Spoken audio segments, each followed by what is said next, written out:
Yo, what is up, guys? Welcome back to another Ironman episode 5 already. So in the previous episode we left it off at the Astrop quest line. We finished the Silver DOFUS quest line, and now we are grinding some dungeons. So we are still in the gobbal set for this dungeon, and I'm going to do the sandy dungeon, sponge mob, whatever, SpongeBob you kind of call it as well. We are going to do the Hermit Challenge and the Versatile. I think also the special, but let's see. For the special, the boss has to be pushed every single turn, starting from turn 2. So here I push it with the any. It's really simple. So yeah, for some dungeons in this episode, I am able to do all of the achievements in a single run. Other dungeons I have to redo a couple of times, but it's no big deal. This one's quite simple, but after this dungeon, I'm going to do the duo achievements from all of the Astrop dungeons. But in order to do so, I figured it was needed to upgrade my equipment. So that is what we're gonna do next. So here's the achievements from the Sandy dungeon done. So in this all the time that I was questing, doing dungeons, fighting gobbals, and also some off camera, of course, I did some grinding for materials, and here I traded all of the materials to my panda to craft the sets. Was missing some resources, I think, so I went to the bank. But yeah, like I explained in the introduction video, I will be using my main to craft stuff. Keep in mind, this is still semi-Ironman because I still grinded all of the achievements myself. I am not allowed to use materials or resources or whatever from my main team's bank. So every single resources that I need to craft items, I have gathered myself. Now, at first I was like, I'm gonna do the classic Toady set, and I've made some sets that I was planning to do. And then when I was going to the DOFUS book website, where you can put all of the items in the crafter thingy, and then it shows you which resources you need, basically. I found out that a lot of these resources that you need for level 30 equipment, like the Toady set, is only obtainable in subscription area. And like I explained in the previous video, I am trying to stay F2P as long as possible. So I just went to my bank on my SRAM. SRAM is now officially my main character of the new Ironman team. So I just went to the bank and I just checked what items can I craft with the resources that I've obtained by questing and doing these dungeons. And I figured I could craft quite a bit of resources. So even some items I actually crafted extra because I had really, really bad rolls on it. But yeah, these are the items that I've crafted. So we've got the I got 2 intelligence sets, so my Aniripsa and Sakria are both gonna be intelligence. The SRAM is gonna stay strength, and the Xelor is going in a semi-agility int build. Like, it's a really weird build on the Xelor, because Xelor with the Telefrag, you have a strength spell, agility spell, and intelligence spell.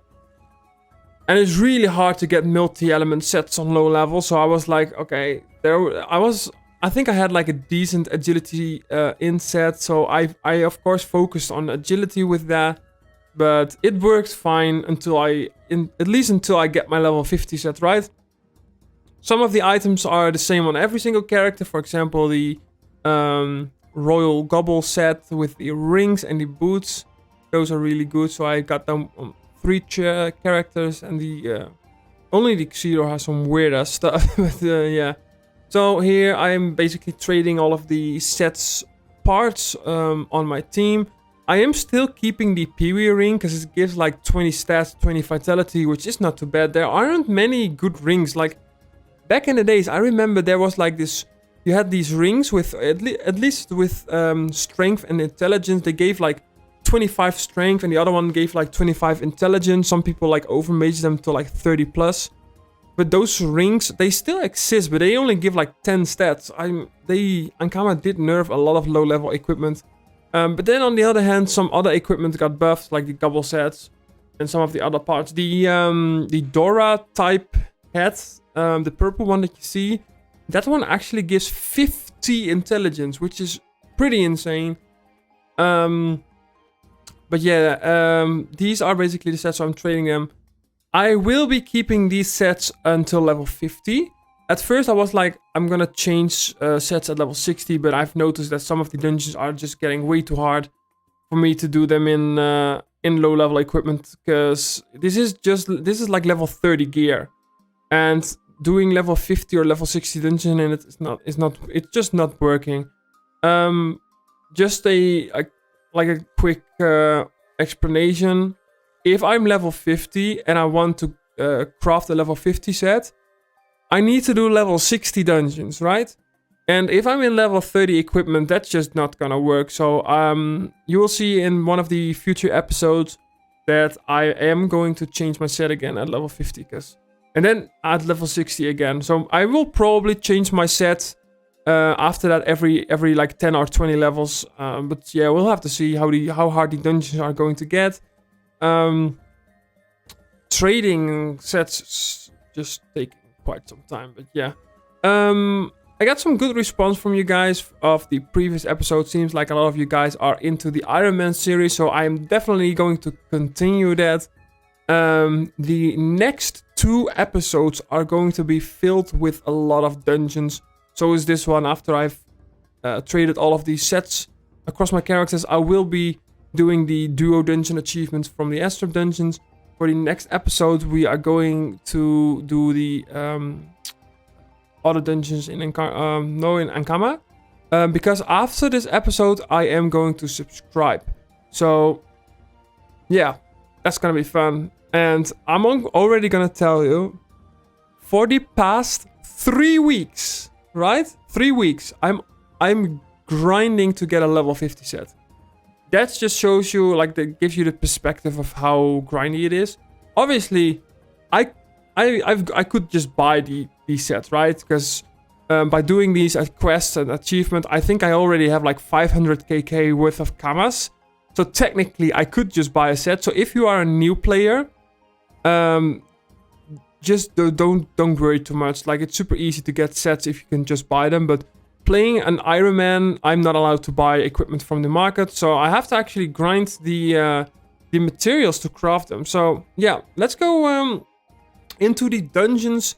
First off, we start with the famous sunflower duo. Now, after previous episodes where the Aniripsa and the Xilo had quite a hard time with the movement, I decided my new duos is gonna be the Aniripsa combined with the Sacrier. And then the Shrem is going to duo with the Xilor. And I think, I'm not sure, but I think for all of the next dungeons, I am going to keep this duo. And I think I really like this. The combination between Xilor and Shrem is just really nice. And I think for future dungeons, when the characters are a little bit higher of a level, I think this duo could work really, really well. I might change it up for specific dungeons, I'm not sure yet, but for now, this works pretty well. And of course, these are level 20 and level 30 dungeons, and now my set is up to date. Even though, like, a quick disclaimer, I am level 47 here in this video, but I am using level 30 equipment. So even though I'm like 20 levels above the dungeon level, it is still like fair to do it. But that's just because of the achievements and quests. It just made me level so quickly, right? I'm getting level 48. The dungeon quest line, I highly suggest everyone who's starting out playing the game again to accept the dungeon quest line. The XP on that is just so high. And after this video, I put my XP back to 90% guild XP to avoid leveling too quick. Because like I said, after this, for the past 3 weeks, after recording this video, I've been grinding for new equipment. So that's, yeah, it's gonna take some time. That's why I put 90% guild XP. But yeah, for the Royal Gobbal dungeon here, at first I'm gonna do the Blitzkrieg challenge, because I could not do that in level 10 gear in the Pee-wee set that I've had. And after that, I did this dungeon a couple of times, but I had to do challenges because of the drops. Because some boss drops don't drop from achievements, and you actually have to do challenges in order to get like a very low drop rate. But yeah, that's why I still needed Blitzkrieg. In one of my I don't think I recorded this, but I did the grotto dungeon, which I recorded, but I had to run that dungeon like 8 times because the boss drop was like 4% drop rate, and even with double challenge, I just could not drop anything. So here you can see I only dropped 1 gobbal lol. But yeah, some dungeons I had to do multiple times with double challenges instead of doing the achievements in order to drop the boss resources. So here we're going to do the duo achievement, again, Shrem and Xelor. I love the starting positions on the Royal Gobbal map, especially for Xelor, because you can spam Telefrag on turn 1, which is really nice. Look at the damage that the Shrem does, like 144 damage on a crit lethal attack. I really like that this spell is available at this level. I don't think it's called lethal attack. I don't know. Like back in the days, I mained the Shrem and lethal attack was a level 100 spell. But since the spell variant changes and all of the revamps that some of the classes have had over the past couple of years, like I've noticed some spells that used to be like a level 90 or level 100 spell, they are now available at very low levels. So Shrem at this level has like 3 really strong spells, which I don't mind because I really think Shrem is really fitting in this team composition.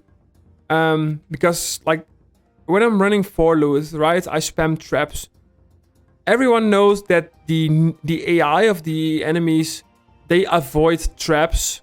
They just walk around them. So Shrem isn't like back in the days where you could just put traps in like a straight line and the enemies would just straight walk through the traps. That just doesn't work anymore these days. But what you can do is just spam a trap line, and then there's like either the any rips I can push. It has like multiple push spells. The Sacria could swap with an enemy and has also a pull spell and a push spell, which is really nice. And then you have also the Xelor that can telefrag enemies and position them well. Usually I have the Xelor play before the Sacria, so in some of the next couple of dungeons that are going to be uploaded in the next episode, you will see that I've managed to do quite some insane combinations using the positioning on this team. So far, I really don't mind not having a panda, because the map manipulation that I have with this team is pretty insane. Alright, let's finish up this quest and go to the next dungeon.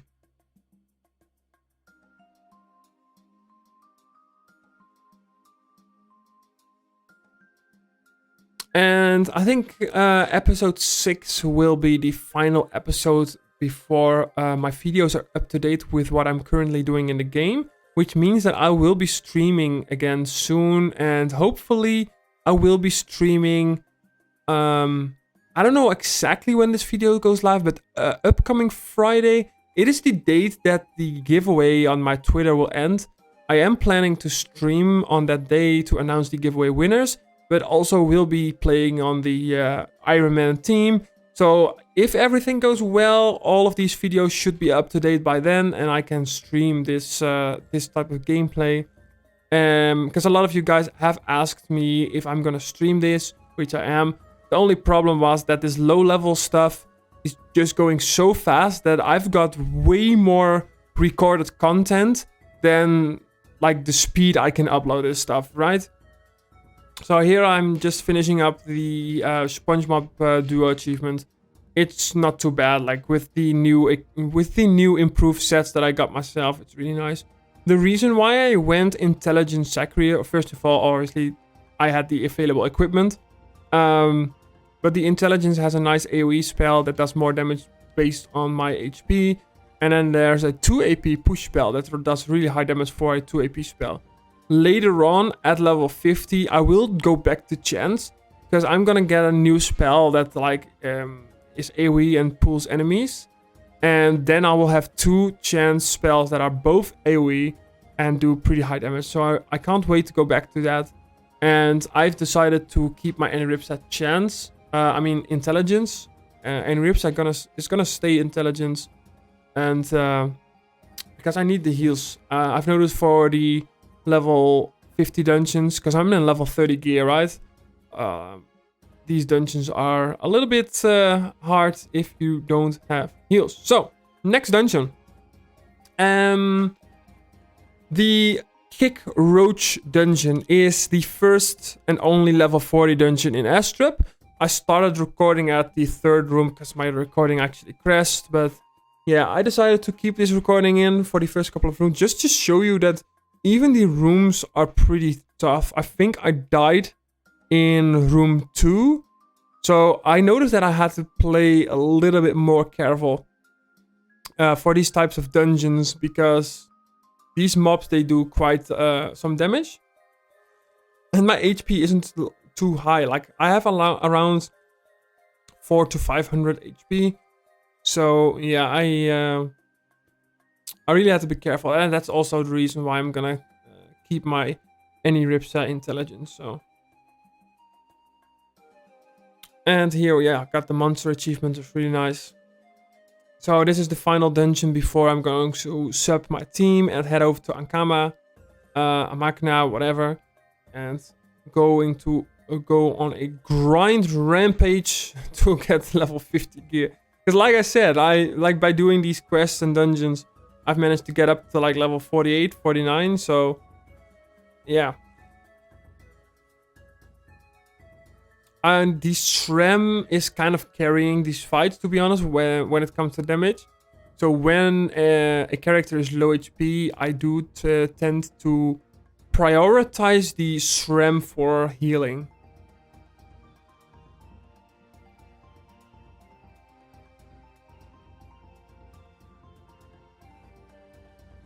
Alright, so we've got the boss room. Now, the boss room has multiple achievements. We've got the last tight and special.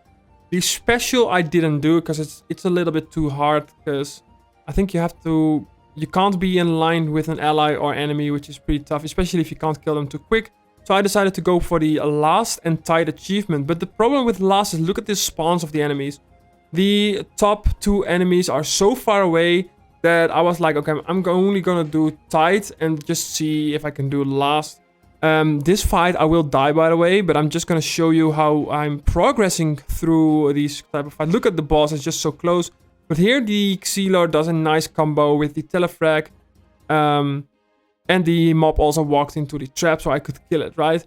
So here I'm gonna push the boss away and just hoping that the other mobs come closer to me. But this guy just ran away. So at this point I was like, okay, I might just not do last.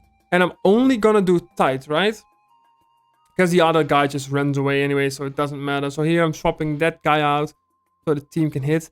I try to push the boss away, because maybe I can still do tight.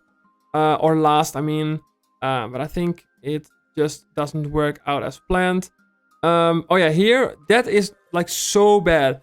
The Any Ripsa spell, that's 4 AP. It's at the end of your turn, you push anything that's around you, right? So even though I ended my Sacrius turn next to the Xelor, I passed my turn next to the Xelor. Because the spell effect apparently still takes place before you end your turn technically, it fails the tight challenge. So I had to run this room again while waiting for my HP to generate. I decided to not use that spell anymore for the duration of the fight, because it would fail the achievement, which is so stupid that a spell has this effect, and something like that can happen. But yeah, let's just go again. Now, I did figure out the turn 1 combo on the Xelor a little bit, but I messed up on turn 2 here, so you'll see that I will fail the tight achievement and I have to rerun again, because I needed to push the Xelor. 1 cell using the Any Ripsa, right? So here you can see that I've actually accidentally moved another cell. So I was like, oh, sure, I'm gonna put the summon next to my Xelor. But then I remembered the summons don't count anymore for the tight achievement, which sucks so bad, man. I remember, I don't know why I went to level 49, but sure. I remember doing the Queen of Thieves dungeon with Titan. You would just put Arachnes, Cowards, and Chavers next to you, and it would be fine. It is not possible anymore. With Tide, you actually have to end your turn next to an ally. So here I'm pushing my Xelor 2 cells. So now I can do the Telefrag combo. I put the sword out with the Sacria just so I can like keep the monsters at bay a little bit. Mob walks into the trap again and I can kill. Same as in the first run. And I just spam some traps. Because even though the enemies don't walk into the traps, I know I can push them in later on. But yeah, here this Sacria got quite some range, so I managed to do that. Now the Xelor is going to pull off something amazing here. Look at this, guys. Alright, I teleport over the Sacria. I put the Accomplice. I telefrag the enemies, and then with Temporal Dust, I get them close to my team. This was the first time in my Ironman series that I've managed to pull off something so crazy using the Xelor. Because at lower levels you only have 3 MP, so I was like, bro, even a panda would not have been able to do that. At least not at these lower levels, of course, right? So here you can see I just push the boss into the trap, so it's really easy. And the Xelor kills. So that's it for this achievement, and I really enjoyed playing this. So I want to thank you guys for watching this video, and I'll see you guys in the next episode. Take care, have a great day, and see ya!